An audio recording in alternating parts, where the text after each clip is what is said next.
Hello and good morning. How are you doing today, sir?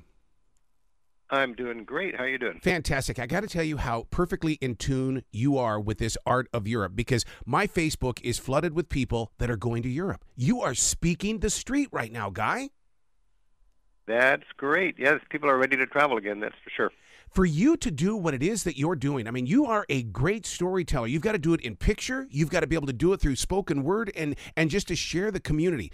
Where does that come from inside of you? Is that the musician? You know, I was a piano teacher. It's the only other thing I've ever done, and I've really loved to take people who are not introduced to the higher dimensions of that art and show them what it's all about. For 25 years, I was a tour guide, and I led people around Europe, and I developed a sense for how many Madonnas and children can a mortal tourist continue to enjoy, and how are people confused, and what helps bring to life the art that they're going to be seeing. And if you have a little background when you go into those great galleries or when you go into those great Gothic churches, it becomes an altogether different experience. I mean, before I take a group in to see a Gothic church, I build a Gothic cathedral out of 13 tourists. It takes 6 columns, 6 buttresses, and 1 spire. And then you realize why the pointed arch is important and why the walls become window holders. And you step inside that Gothic church, and it just makes so much more sense. So for decades, I've been teaching art, and now I get a chance to put it together in my books and in my new TV series, Rick Steves' Art of Europe. See, and that's the part of the story that I love is that it's like you're the teacher, you're the archaeologist, you are the one that is saying there's a purpose and there's a reason. Now, what are you going to learn from it? You're asking us that, and you do it one step at a time. You know, people wonder, how can I save a little money on this or that admission? And you really can't. You're going to pay about basically the same to get into these great museums when you travel. But when you bring some understanding to it, then it makes sense, and you get double the value out of it. And that's what's so exciting. So, you know, with my, I've been working for 2 years on this TV show, and we're just debuting this next couple of weeks all over the country. It's a 6-week series where I've distilled this whole sweep of the story of European art into 6 hours. And boy, you know, you can step into the Pantheon in Rome and understand you're stepping into the best preserved building from ancient Rome, where you the one building where you feel the magnificence and the splendor of ancient Rome. And you look at those columns, and they're 50 tons each. They were shipped there from Egypt 2,000 years ago, and you want to wonder, how did they do this? It takes 4 tourists to put their arms around one of these columns, and you learn how they had this Greek aesthetic, and how when they stepped inside, they mixed the Greek sort of approach to beauty, and they mixed Roman engineering. You see the bricks, and you see the arches built into the brick walls to give them more structure, and then you see that oculus in the top, 15 feet across, where you've got this incredible column of light coming in that 2,000 years ago connected people on Earth with the heavens, and in a lot of ways it still does today.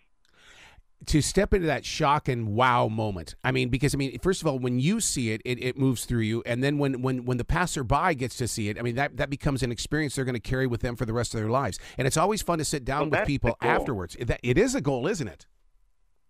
Yeah, well, people scrimp and they save and they dream and they get their trip to Europe. And what I've been doing just all my career really is helping people get the most out of their travels. And I do it with my guidebooks. And after 2 years of COVID, we were really, really all hands on deck to get these guidebooks up to date and find out how Europe's doing after COVID. And with my art books, I've just written a book, during COVID called Europe's Top 100 Masterpieces, celebrating the greatest 100 pieces of art in Europe in my experience. And now I'm so excited because we're just debuting this 6-hour art series. And, the whole idea is to help people get turned on by art. It's the most beautiful thing in your travels.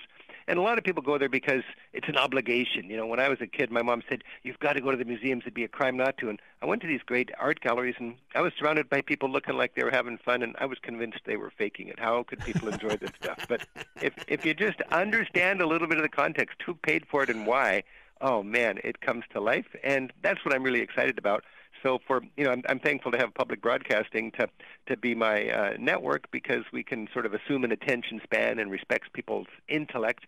And now we're just debuting this, what I think is going to be this generation's look at the story of European art. And so that's something that I've just been real thankful to do. I've got 100 people here on my staff in Seattle, and we take groups around Europe and write our guidebooks, and we make our TV shows. And our mission is to inspire people to get out there, to venture beyond Orlando, and to let your travels change your approach to things. That's kind of the Rick Steves approach to travel, and it's the Rick Steves approach to art.